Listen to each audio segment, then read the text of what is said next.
clap your hands if you are crazy. Must say clap your hands. Domino Thinking presents Natural Born Speakers with your host, Alison Donaghey. If you were born to talk and want to know how to build your career around it, then Natural Born Speakers is the show for you. Now grab your seat because this is the place to be. Now here is your host, Alison. Hi, all you great Saturday morning listeners out there. Thank you for tuning in to Natural Born Speakers. I'm Alison and I'm your host. And I am super excited to have Heather White joining us today. I met her a while back and she is just such an inspiration to me as a speaker and to other people that were listening to her. So I'm really thrilled to have her on here. She is a sought after authenticity advocate. She's a business advisor and a coach. And her sage advice has been featured on in the Vancouver Sun, Fresh Magazine, Under 30 CEO, The Daily Love, and on Entrepreneurs TV. What she wants is to live in a world where people bring their souls to work and to life. She has a black belt into jiu-jitsu, so I'm going to work really hard at not pissing her off during this show, although it's going to be hard for her to do anything about it if I do. She's won a silver medal from the World Championships, and she knows on a fundamental level what it takes to be a top performer. Upon entering into the business world, she cut her teeth as a business developer for one of the largest food service distributors in North America, managing a product list of over 15,000 items and a clientele almost as diverse. She grew the sales in her territory by 700% in her 4 years there. In 2007, she founded 2020 Communications Incorporated, a business development company supporting entrepreneurs and corporate professionals with fundamental business practices. Since then, she's worked with hundreds of clients, supporting them to bring their unique gifts and talents to the forefront of their work and life. She is based in Vancouver, British Columbia, and you can find her at www.2020communications.ca or heatherwhite.ca. Hello, Heather. How are you today? Hello. I'm great. Thank you so much for having me. Oh, thanks for being here. I'm really thrilled that you took the time. Oh, I'm so thrilled. What an honor to be on. I'm excited. Yay. We like it when we're excited. Yeah. I would really love it if you could share with our listeners what your story is, because I know when I heard your story, I was like, wow, she just did it. This is so great. And I know it's certainly not an overnight thing. It's a process. But if you could tell us what your process was, it'd be great. Sure. I'll try to give you the Coles Notes version. I tend to be a talker, so I'll try to keep the highlight reel. Well, you are a natural born speaker, right? I went to university. I was planning to be a family lawyer originally. I had gone through the ropes of being the child of a divorced family, and my mission in life was to become a family lawyer and save the rest of the divorced children of the world. That was what I was planning to do when I first started studying UBC. What ended up happening, interestingly to me, is as much as I'd been a student and I loved being a student, when I got to university, I kind of fell out of love with school. And I guess I got a little bit sort of sidetracked and was sort of not sure if I did really want to go and pursue a law degree. And so I would just graduated from university, and it was unfortunate timing in that my stepdad became really ill. Really unexpectedly. He was a young, healthy man otherwise, but had been diagnosed with terminal cancer, totally unexpectedly. And I had two younger brothers that were 9 and 10 years younger than me at the time. And of course, this was a major shock to our family. And so I ended up taking a bit of a hiatus from school and helping out around the house with my family going through crisis. And when that started to wrap up and things were coming to an end, I was kind of stuck with what I was going to do next. One of my girlfriends was working for a broadline food service distribution company in human resources, and just suggested to me, why don't I get a job, maybe in inside sales or something, and just, get a paycheck, get a plan together, kind of get grounded again, see what I wanted to do next, because I was floundering a bit. And that was just a wonderful opportunity. I ended up getting an opportunity to move to outside sales, and I got to learn about business development in a way that it was really unplanned from my perspective. I was surrounded by great mentors. The company was fantastic. This was pre-2008, and we were in food service sales. So it was a tremendous amount of fun, great culture, opportunity for growth and advancement. People were really supportive. We had just an amazing culture, a really young sales force, and a huge learning curve. The irony was that I wasn't fulfilled. And in fact, I was actually quite cynical and negative, which is funny considering what I do today. And I met a chef client of mine who invited me to join a mastermind group. And I'll never forget her calling me. And I said, well, what's a mastermind group? And she said, well, it's going to be facilitated by a life coach, which I had never heard of before. And we're going to talk about our goals and support each other and, hold the visions for one another's lives and all this. And I said, oh, come on, are you kidding me? Like, that sounds like lame. No, thanks.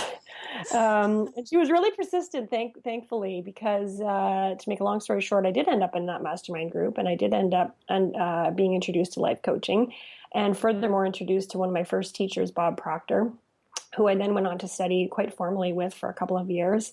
And that was really the opportunity for me to sort of lean into this totally new world and new life that I didn't even know existed prior to any of this happening. And in Bob Proctor's programs, he's big on visualization and really connecting with this gifts, this talent, these things inside of you, and really giving yourself permission to try to understand what it is that you bring to the world that's unique for you, that you really are here to provide in service. And ultimately, when you're able to do that, life really starts to become much more enjoyable and fulfilling. So I was a little intrigued by this idea, I'll say at first, definitely cynical and resistant, but I was leaning into it. And I'll never forget it. So I was doing my homework. I always tell people, I'm a good little pleaser. I'm working on the whole pleaser thing. So I was there with my homework assignment, and he kept asking over again, okay, so what are you naturally good at? What do you love to do? What would you do even if you weren't paid? What do you find yourself doing just naturally, et cetera, et cetera? And so I had two things on the list. I had drinking and shopping. That's a good one. Yeah, I had drinking and shopping. Cosmopolitans were a drink of choice in those days, and and shopping. And then I also had drinking while shopping, because I was, kind of laughing to myself thinking, well, I love going out for like brunch and champagne and then going shopping. These are like, I was born to do this, right? This is my natural talent. Yes. And I knew Sex I in could the tell. City, it's Yeah, finest. exactly. Fundamentally, I knew, okay, I know I'm screwing up the exercise, but I really couldn't land on anything. And then he said one little thing. It was subtle, but it just blew my world open. He said, keep in mind, you might perceive the natural qualities and things about yourself that are really unique to you as negative. And I realized instantly, I heard a voice say, I love to talk, but I had associated talking as a very negative quality about myself. I remember going to Brownie camp as a little kid and coming back from camp and overhearing the Brownie leader tell my mom, like, oh my gosh, Heather is such a busybody. Like, she didn't shut up for 3 days. You gotta like rein her in kind of thing, and I remember I was so fascinated with adults my whole life. I wanted to be an adult. I don't know if that was because I was the oldest or what it was, but I remember getting banned from adult conversations because in retrospect, looking back, I would take things out of context and probably say things inappropriately or use big words because I had a good vocabulary, but probably in the wrong context. So, and I was the one who, I'd go to parties and I would talk and connect with all these people and chat. And then I'd get home and I'd be lying in bed being like, oh shit, I didn't let that other person talk. I was talking the whole time. I would beat myself up. So I really perceived this talking thing to be negative. And so when he said that, it sort of shifted everything in my world. And I realized, wow, yes, there is a time and a place and definitely a time to listen by all means. But I do love to talk. And there is platforms, opportunities, vocations, etc., that really are a vibrational match for that skill that I have. And so why not shift my perspective around it, see it as a true gift, and start to explore where could I use that to be in service. And that's really where the whole thing started. Around the same time, I met a mentor of my mentee, I should say, of my stepdad's, who became a mentor and business partner of mine. And I started a conversation with him, and he also worked as a coach in a different capacity. He was working as a business development coach, but he was also a successful speaker and author. And so I had these two converging influences in my life with Bob Proctor and with this other gentleman. And I was looking, saying, gosh, these are two mirrors of things I would just love to do. I'd love to be able to share what I'm learning, first of all, but I'd love to be able to speak and to write and to coach and to kind of create this whole world where I'm using this talent that I have in service. And so he approached me one time when we were golfing and said, listen, I will fund the startup of your company. If you want to leave the corporate arena and you really are serious about wanting to take the things that you know about business development, about your own personal development, because I had been an athlete and a successful one, and I had some things to offer. And I had been sending my Bob Proctor tapes to my girlfriends, and they'd be like, how can you listen to this guy? He's so cheesy. I loved it, but I could appreciate there was maybe room for a different voice, maybe a different vehicle to distribute the information that's universal, but for it to come through a lens that was a little bit more palatable for people my age.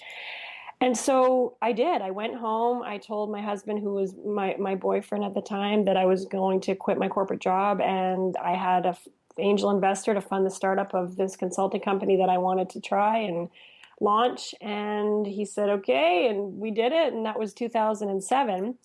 And about 2 days after that, now the one caveat was the gentleman who offered to fund the startup of my company said, you have to quit your job by Monday. This was on Thursday when we were golfing. So I made like a really, really quick decision to do this.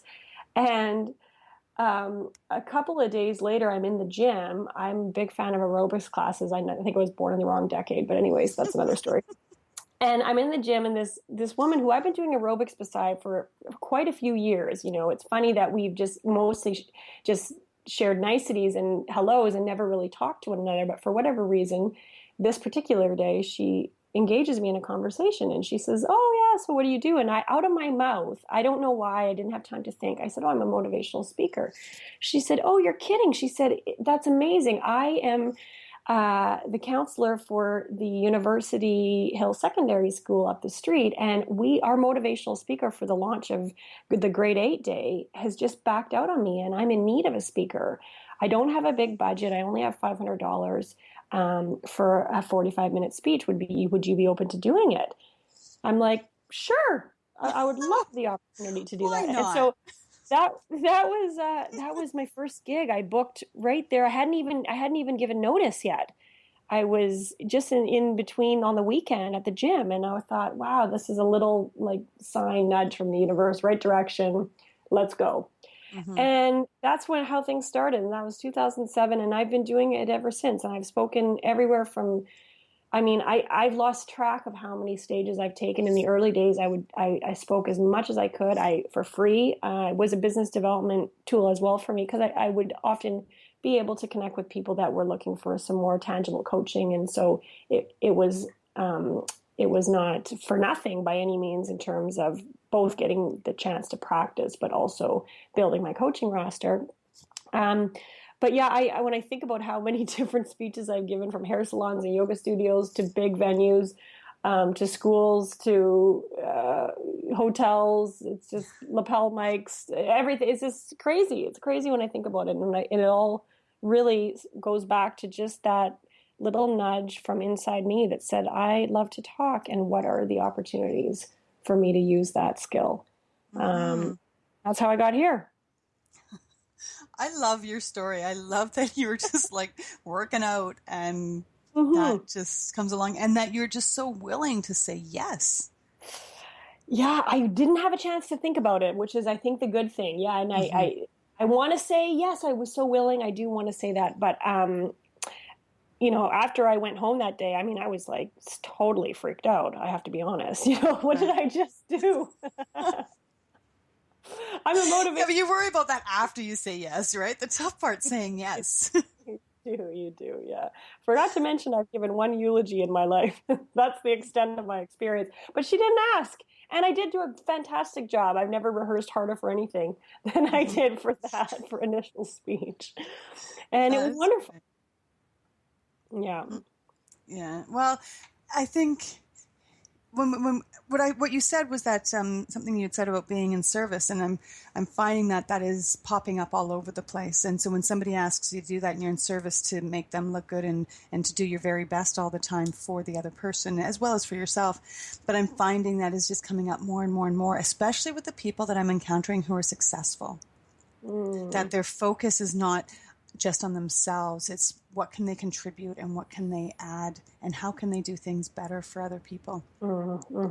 Yeah, your own self-fulfillment is like a consequence, a positive one for being of service. Truthfully, I don't think there's anything that feels better than when you're in alignment and there's something you're contributing that truly is, serving something greater than yourself.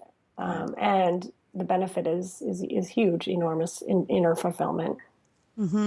And that part where you have to tap into what it is. And I love how, because I'd heard you'd said this to me before as well, that sometimes your strength is perceived as a negative. And I'm the same way, like right from the time I think I could speak, people were telling me to keep my opinions to myself and to not challenge what other people say or how they think. And it's definitely it's a long journey to get to that point where you can embrace that, what other people perceive as negative, and turn it into a positive and really appreciate that part of yourself and how it is uniquely yours.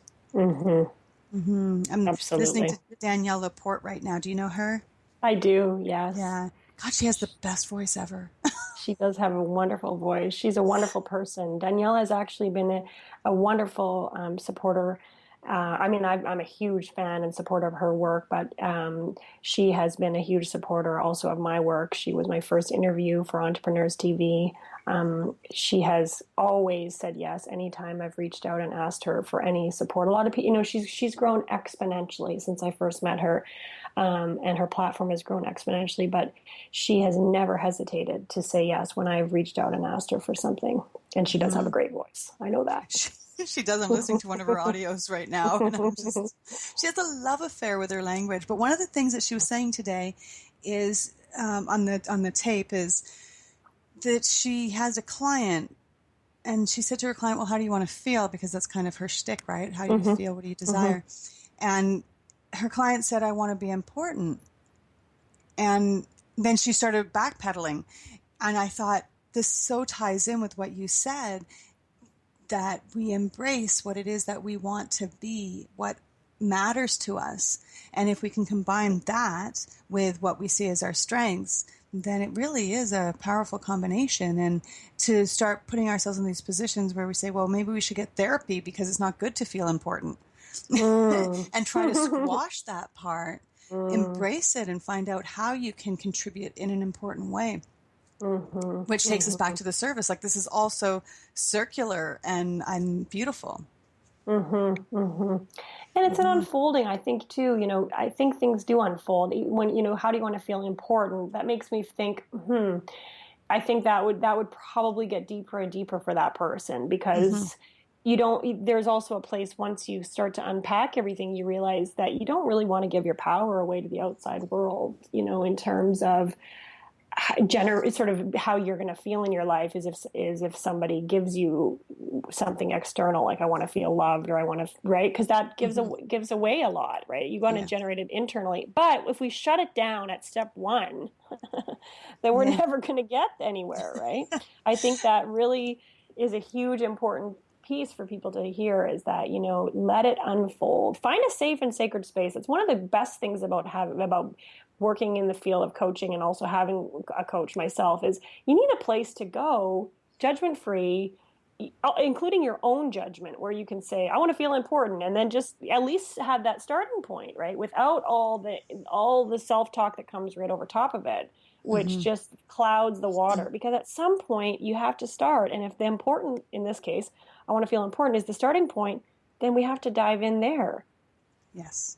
And if we judge ourselves for that, go ahead. Right. We only have the language that we have. That's right. And it's hard to explore it when we stop. So it's one thing to say, and I haven't even listened to the rest of it, so I don't even know how this turned out with Danielle Laporte and her client. So everything I'm saying is me now. It has nothing to do with her, because I'm sure she's going to say it much more eloquently.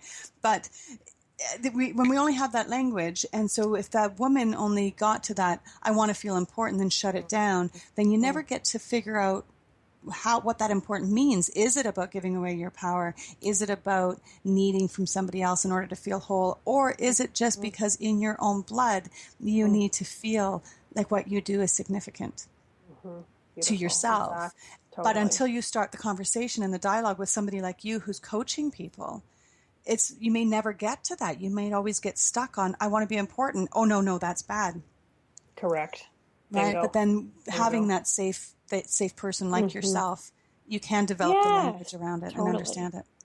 Absolutely. And words are just words. It's really about the energy behind the words, right? We can get, to your point, really caught up in the words, which they only have the meaning that we give to them. And what important means to you is going to be very different than what important means to me or to somebody else, right? So that's another big thing, is to watch that we also can sit in our own meaning of the word and not get caught up in somebody else's projection of what they think it means. Mm-hmm.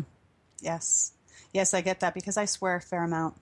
and I do, and there are certain words that I really embrace because I really fucking love them. and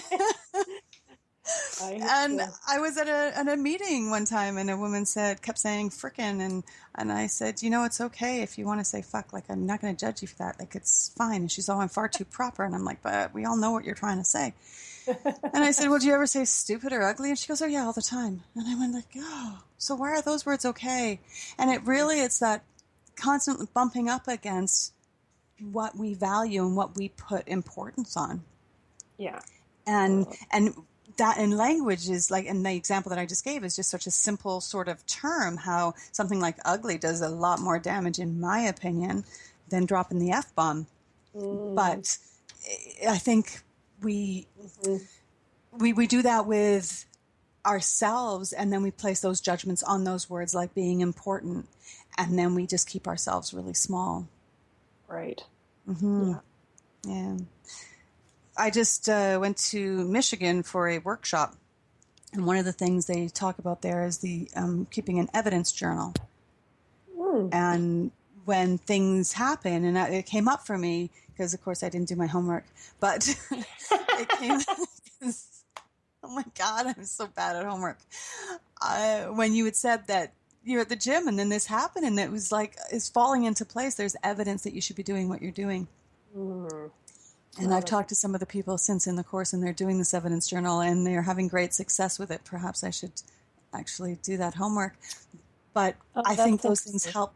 What's that? That's very cool. Yeah. Well, it speaks to that whole what you focus on expands, right? As you notice it. I think the universe just loves and adores when we notice it. Yes. Truly notice it in the moment, being like, wow, there's the miracle right there, because we're in our heads so much, right? We're just in our heads, in our egos, not here, noticing. Well, it seems like we're almost unwilling to accept the fact that the universe is on our side and really wants us to do well, because it'll show us, like, I bought a Jeep. It was my fifth Jeep, but now I notice this colored Jeep everywhere. And I'm like, what? No, this is my color.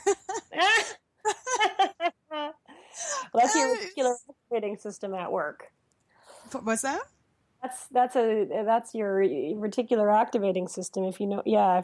Probably Jack Canfield speaks probably most succinctly about that. But anyways, it's really to do with your subconscious. What you've done is just illustrated to your subconscious something that's important to you, that Jeep and that color. And so what your mind is doing is bringing to your conscious awareness all the times that Jeep and that color come into your consensual reality, because you've told your subconscious, this is something that's important to me. So you'll notice it more.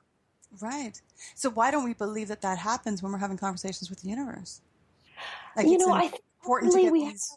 I think we have. No, I was just going to say, I think we definitely have a lot of programming and conditioning around that.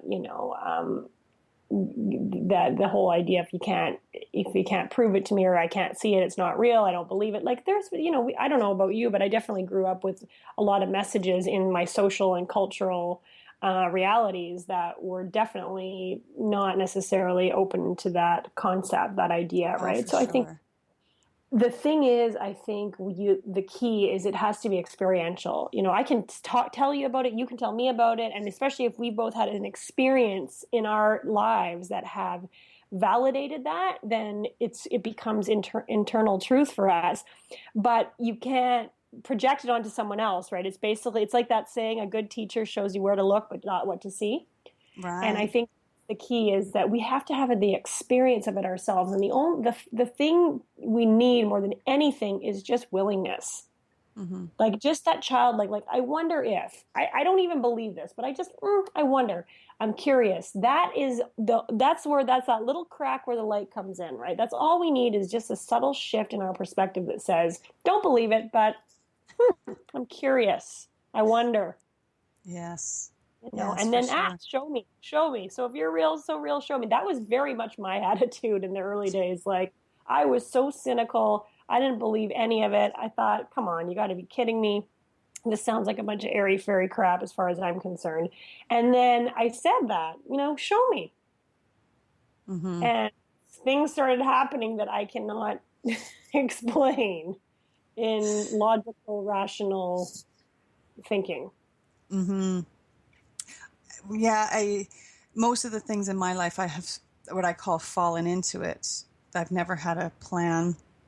It's just something happens, and then something else happens around that, and something else happens around it. I'm like, okay, there's something going on here. I better be heading off in this direction. And then there's all of these things that occur that keep reinforcing and saying, yeah, this is right. This is right. And I've gone off in some directions, and then there's been no further reinforcement. I'm like, okay, maybe I read those signs wrong. But it's that awareness, that paying attention, and the journaling would probably be a really good part of it. Just a little book to write this stuff down. And one of the women, she was driving home after this, and she saw, I don't know, like 10 different road signs that supported everything she was talking about. And she's like, there it is again. And oh my God, there it is again. Why haven't I been seeing this? Cool. No, it is. It's pretty neat when things start to reveal themselves. Mm-hmm. Mm-hmm. So what tips can you give to people who are entering into the speaking realm? Okay, tips. Let me think. First of all, never talk about anything you don't care about. That would be my tip number one. There's absolutely no point in talking about something that you don't feel passionately about.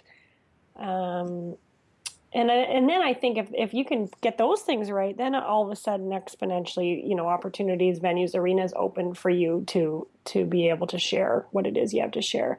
I mean, preparation is a huge element of it. Not to sound like that you need to be over prepared. I actually, even though I've had as far as I'm concerned, the honor of speaking at events like TEDx and recently the stage that we shared at Power Talks, those are like the most challenging talks for me, the ones where you have an extremely limited time. And you have to be very, very rehearsed in order to make sure that you can honor the time commitment that you've been given. But typically, I find I much more enjoy where I can also really have a great rapport and banter also with an audience, whether if it's big audiences, it often can only really be done but through shows of hands and that kind of thing. But if it's a smaller audience or smaller venue, it's great to be able to have that feedback going on between you and the audience back and forth, that real conversation. Instead of feeling like you're talking to people, it's much more like you're talking with people. But I would absolutely say, be passionate and be prepared. One of my speaking coaches, who actually I was introduced to through Danielle Laporte, Gail Larson, is a fantastic speaking coach. If you are an aspiring speaker or are a speaker, her book, Transformational Speaking, is a must-have in your library. And if you have a chance to go to one of her events, I couldn't recommend it more highly. She has a very wonderful way of helping speakers really stand in their true power. She calls it the home zone versus the comfort zone, and then really helping you embody everything that it is that you're talking about and speaking from that place of grounded authenticity. She always says, if you want to change the world, tell a better story. But she taught me a lot about speaking. Just even this most subtle thing, like don't come on stage and thank everybody. She says, that's so predictable. Everybody's expecting that. It's like boring. You'll get like it's not to say don't be grateful for the people that have invited you. Don't be grateful to the audience, but you'll have your chance to do that. Come out and grab the attention of the audience in as quickly as you can, doing something. And she has all kinds of fun exercises that she introduces to that concept. And I found it's something that's hard. It's because it's almost like a bit of a security blanket to come out and sort of warm things up, even for yourself, because there's quite an intimidating moment when you go from backstage to on stage, where you almost want to pacify yourself in some way. But I think it's such a gift to the audience to be able to come on and give it to them right away, grab their attention, their consciousness, and pull them in with you. And so I think just little subtle things like that are really important things to just to practice. And I don't want to ever say perfect, but it's just to really hone that muscle. You know, how are you opening? How are you closing? What are your 3 main talking points? And then if that's really well prepared and rehearsed, then there's room for building on those ideas within the context of being on stage. Let me think if there's anything else tips wise.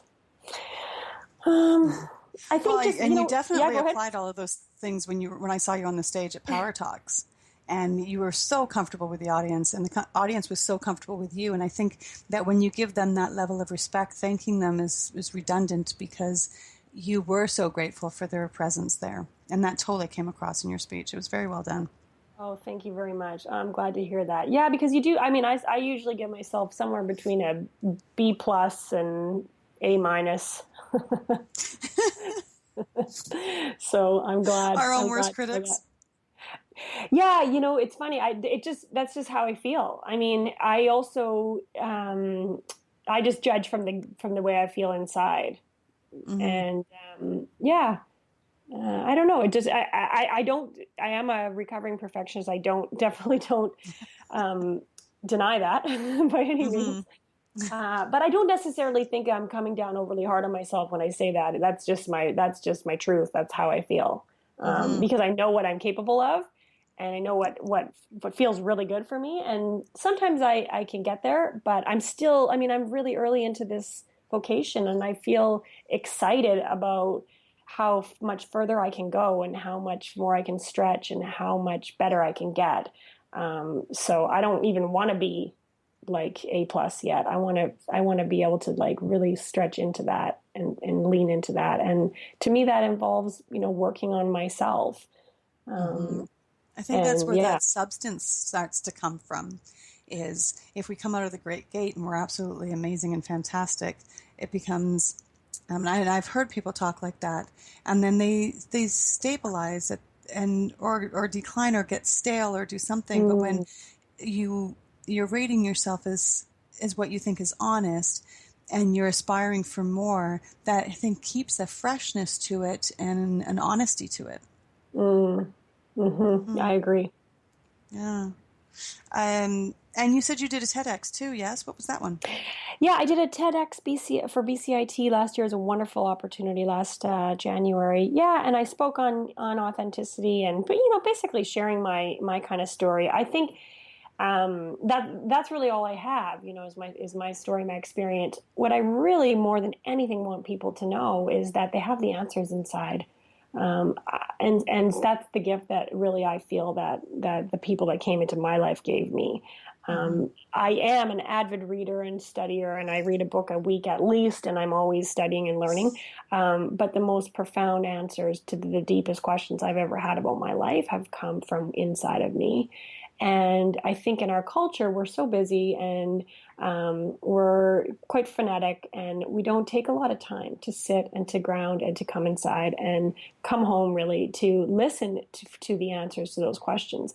And to me, that is a really liberating thought that, the answers to the questions about fulfillment and joy and peace and love are really found inside your own heart. And if you can do the thing you resist the most, which most people do, which is to sit and to be quiet, and trust that it's there. Again, I can't tell you because you have to experience it.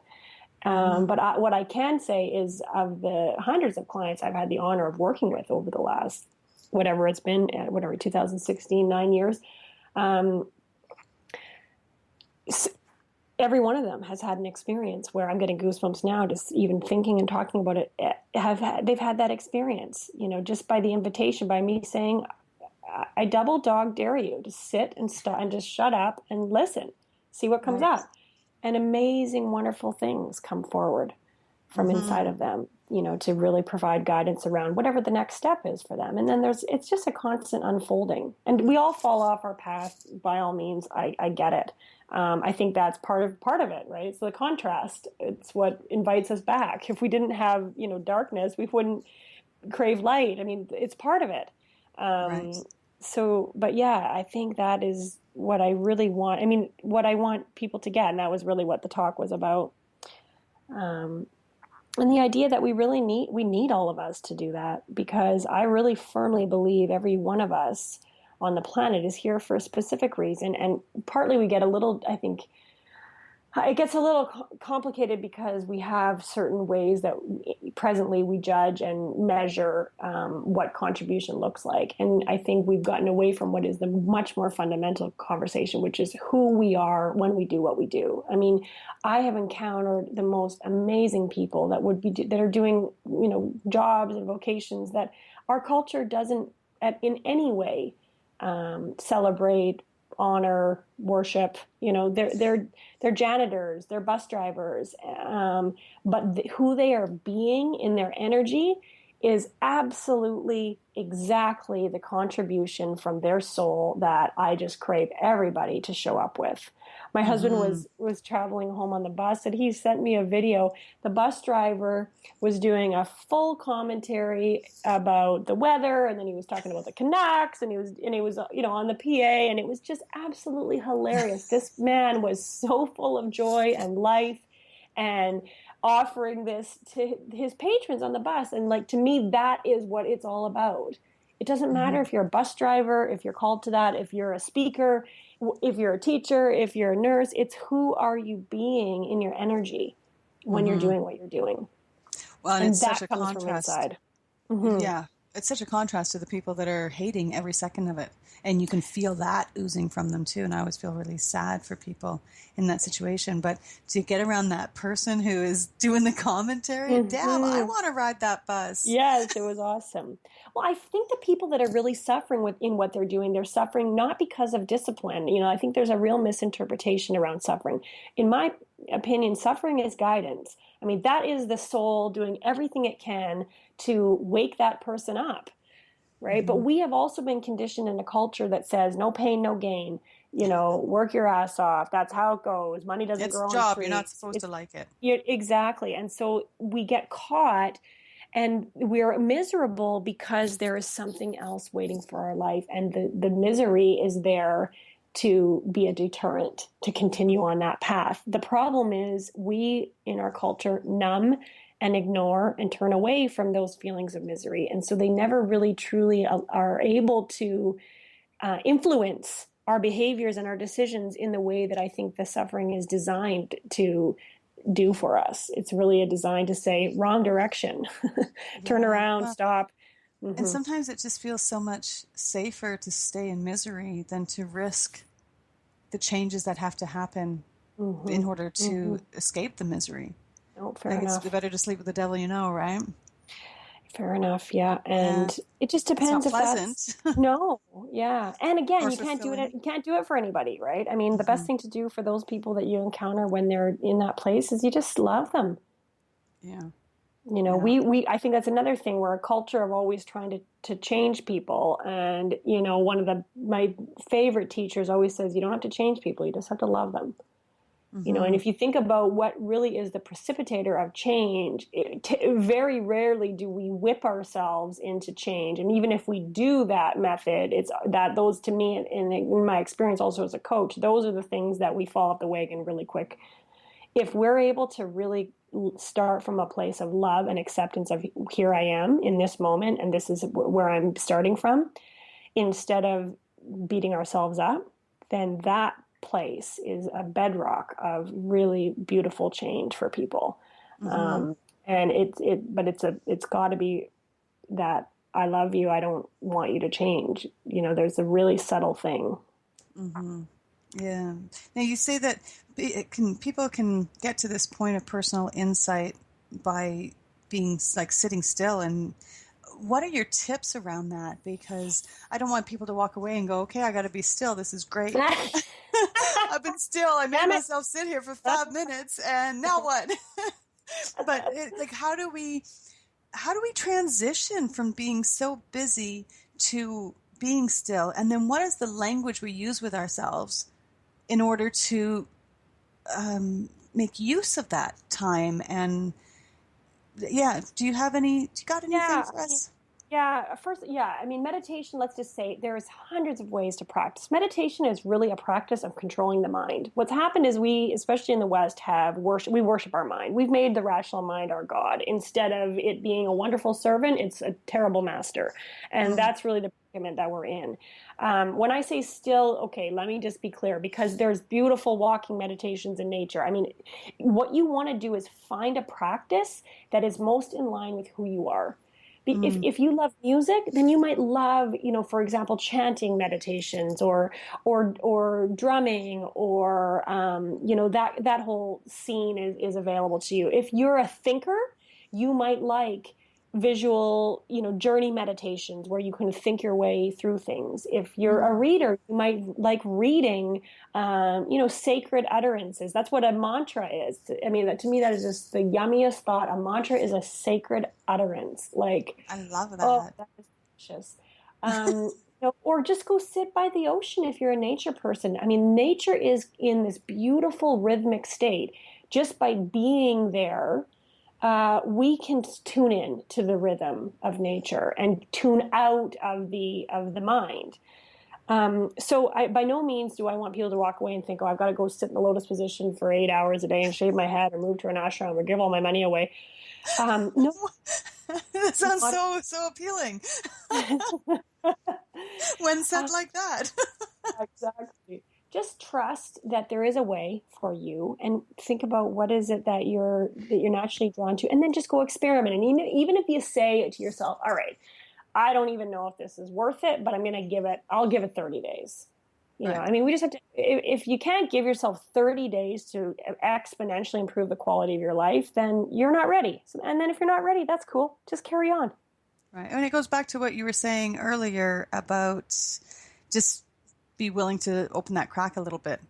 Totally. Because it's a folding that happens, and you can't help. And again, it's an experiential thing. I can tell you, I can point you over there. I don't even want to tell you what to look for, because I want you to have the experience of peace and joy and love in your heart. And whatever method is going to do that is irrelevant as far as I'm concerned, as long as you get that. Because that influences being, and then that influences what you do from that energy, which influences all of us, and it benefits all of us. Mm-hmm. Yeah, it's you don't even have to believe it to get started. Just get started. No, you're right. That's a huge point. You don't have to. You just have to be curious. In fact, go in with the prove me wrong. That's fine. Yes. Right? Yes. Now, is there something that, like a tool that you can recommend, like an app or particular books, or of course they could meet with you, you could guide them. But is there anything, because, there's lots of people when you say, okay, be still and we can work on this meditation, and they're like, I don't even know what that is.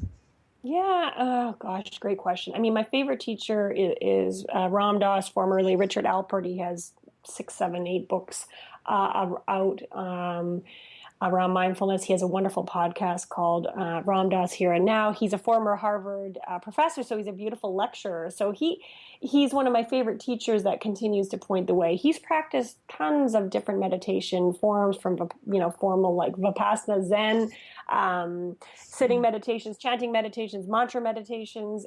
So I've gotten most of my insights through him, and then I go and experiment with what kind of draws me in, and then what allows me to expand my practice. But I in terms of apps, I honestly don't know. But what I would do is, if you're curious, just Google it. Mm-hmm. Google it. Go to Apple. Go to iTunes. Download one if you like. If you want to have a guided meditation for a starting point, by all means. What I can say is that if you're curious and you're open, the right thing will fall into your lap. Whether you go searching for it or whether it just finds you, it shouldn't be a real hard thing that needs to go on your to-do list. And even right. the It's walking, that evidence stuff, right? that's right. It shouldn't Coming be back hard. to that. Don't make it hard. I love how circular it all gets. I really do. Like in this conversation, it's just we talk about something and then we come back to it, and then we leave it and then we come back to it, and it's all sort of wrapped up in this pretty little package if we take the time to see it. That being in service and the spending time alone and understanding and getting in touch and trusting. It's all like this great little gift. Totally. And then when to circle it back to speaking, when you have a practice like some kind of mindful practice that allows you to connect with yourself, to ground, to breathe, which is huge, and you're able to practice that, then what happens when you're backstage and you're feeling like, a lot of people say it's nervousness. I don't think it's nervousness. What I think is happening for speakers backstage is their bodies and their energy fields are preparing to match the energy of the audience. If you think about you as one being and them as 100 beings, let's say, their energy coming towards you, it would be overwhelming if your system didn't do its job to elevate its own energy field to be able to match that vibration. We call it often nervousness, the feeling in the pit of the stomach, right? The shortness of breath, etc. So how that relates to speaking is you have a practice to bring yourself home inside, to calm your central nervous system, to regulate your breathing, to ground your energy, to remember your why. And so when you walk on stage, all of a sudden that being is so powerful versus somebody that's gone down the rabbit hole of, oh my God, I'm so nervous. They've gone straight into their head. They're not in their body. Things are shaking. They're stuck in their head. They've forgotten why they're even doing all this, right? And what are people going to think? And all that dialogue that can come from the ego when we don't have a practice that brings us home inside. So that's the reason why I think, especially in regards to speakers, it can be such a powerful tool for you to be able to ground yourself before you take a stage. Right. And that nervousness does definitely become that slippery spiral down. And it sounds to me, and correct me if I'm wrong here, what it sounds like, when we're nervous, we have two ways of seeing that. We either see that as preparation or we see that as our own destruction. Right. And bingo. When you can take that, the heart palpitations, and you can either see that as, I'm not ready for this, or you can go, okay, I'm just getting up in my energy and this is what this all means. It's just those very two different ways of seeing nervousness, but we're not trained to see it in a positive light. We're trained that nervousness is a sign of weakness, and I love the way you express it. It just gives people their power to get out there. Yeah, because otherwise, you think about it, you'd be really flat if you weren't up, right? It would be flat. And we've all been in front of that university professor where you're not sure if they're awake or asleep. There's sounds coming out of their mouth, but you're just like, oh my gosh, is there anybody in there? Yes. Yeah, you kind of want to record their voice and take it home so that when you're not sleeping one night, you can just play it. Yeah. Exactly. And that would be good use of your university dollars. Yes. Love that. So what do you have going on now? I know you just spoke at Power Talks in Vancouver, and we had met at Power Talks in Nanaimo, and as I said, I loved what you did there, and I heard great things about the Power Talks in Vancouver. Unfortunately, I wasn't able to attend.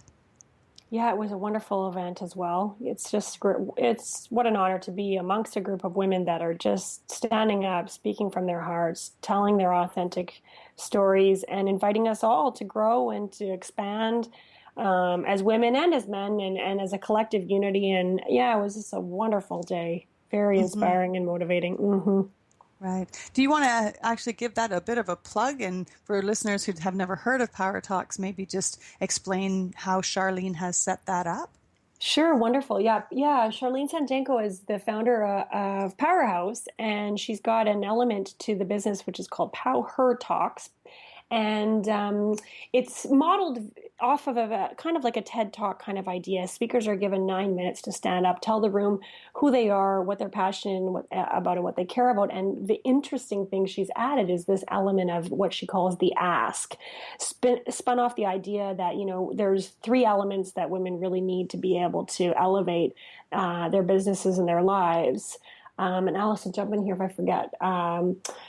Confidence, capital, and connections, I believe, are the 3 things that she works to be able to allow her platform a powerhouse to facilitate. But what she's noticed in all her years working with women and working with women in business is what we're really bad at is asking. I can relate to this. I was actually at a conference a few years ago speaking, and the other speaker had just written a book called Why Women Don't Ask. It was very fascinating. She was is a researcher and a doctor, and had written this whole book. And there's a tremendous amount of research behind why women don't ask. Our culturalization, our socialization, the way we're raised, etc. And just her statistics are crazy. I can tell you that they validate everything that Charlene has come to see in her anecdotal evidence. But anyways, let me go back. So yeah, the Power House, or Power Talks, I should say, is 18 speakers. They're all given 9 minutes each to provide this format. And it's incredible. I mean, you get women, everybody advocating, for mental health over to business topics to, specific things that they've experienced in their lives, and they go up and speak in this format, and then they make a really formal ask of the audience. And it's very, very inspiring to see them bring the whole thing full circle and say, this is what I need to move things forward. And some people it's kind of a more philosophical ask, and other people it's a really specific ask. One of the ladies was fantastic. She's a small towns advocate, and she runs a networking hub in Nanaimo, where you are, Angie Barnard. You probably know her. Yeah. And she specifically asked the audience to write a letter to her and send $1 with your letter about an entrepreneurial story that's inspired you. And then she had the math all broken down about how that was going to be able to expand and elevate the small town. And her big dream is to have Richard Branson sitting on her back deck, sharing a beer with her after a gala event, because they've done this incredible capital fundraising initiative and are supporting small towns to really grow the small and medium-sized businesses within it. And her belief really is that strong small towns build strong people, build strong communities, build strong countries, et cetera. So yeah, so that's the event, and you never know exactly what you're going to get in terms of what the speakers are bringing. That's what makes it so powerful. We had some incredible entertainment. It was just an absolutely wonderful day. If you get a chance, I think the next one coming up is in Victoria, and then she's over in Calgary and then in Toronto. So yeah, if you get a chance, I would run, not walk, to Power Talks. Yeah, I know, being in it and then and also being an audience member while everybody else was talking, the energy and that courage. And one of my big things is to get people to be brave. Like it's just take those steps and just be brave. In fact, I'm looking at my screensaver right now, and it's I've done events and that sort of thing, and I know the thing that always gets me is when I see people step up and just move into what they're doing, and with such passion and compassion. I love it. So I think she's onto something really, really spectacular, and I will definitely be checking out the one in Victoria.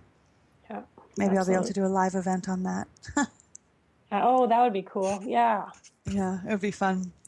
But so we're running out of time here a little bit. We still have some time, and I would really love to just recap what it is that you do, how you are accessed by listeners to be able to work with you, because you have so much to offer. You really do have a wealth of information, and people would be quite fortunate to be able to spend time with you and working on some of their things. And so I'm going to let you do your own little plug there, do your own ask.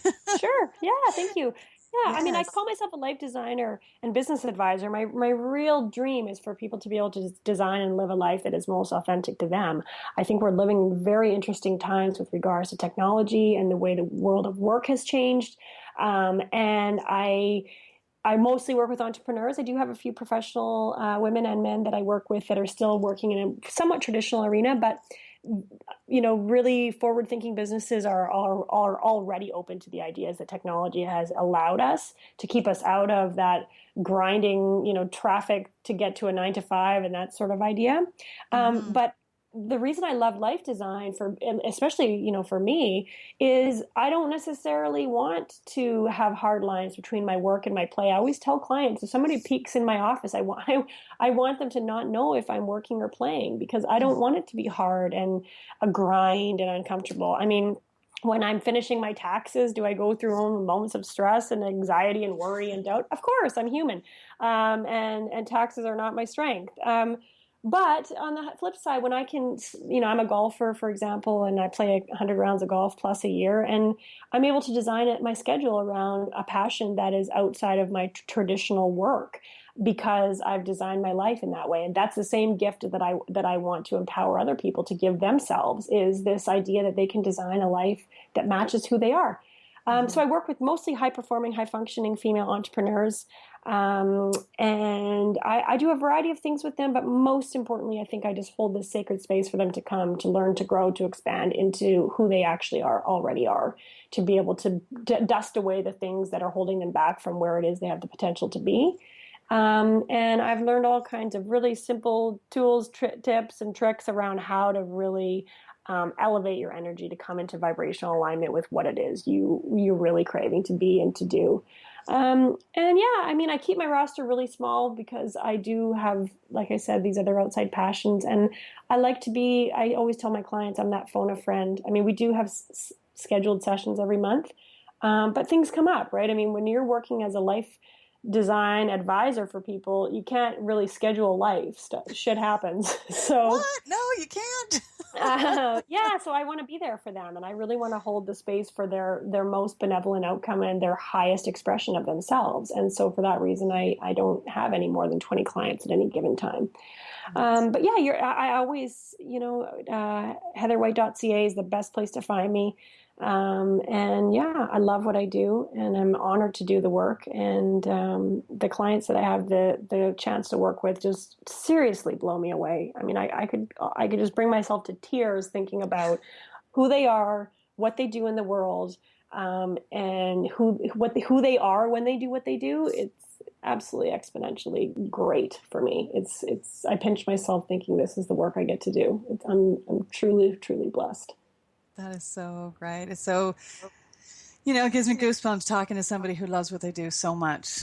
I really do. And then, I'm still human, just to say, and Facebook is the highlight reel. So if you're following me on Facebook, I have bad days too. I just don't usually put those on there. Those are the days I'm with my coach. Right. Yes. Oh, and I think everybody has a story, and I think it's important to have somebody like you that they can go with and get through that and find out what their strengths are so that they can be passionate about the way that they live. Mm-hmm. Yeah, for sure. Well, thank you so much. It's been an absolute pleasure, and I hope to see you again at some point in the future. Yeah. Thank you so much for having me, and thanks to everybody listening. It's been an honor to be on this show with you, and thank you for inviting me. Thank you. You're welcome. And I would also like to thank Nessa, our producer. You always do such an amazing job of keeping us on track. Thank you so much. It's great to be on Bold Radio. So until next Saturday, speak up, because you have something to say and we need to hear it. Thanks for hanging out with Natural Born Speakers.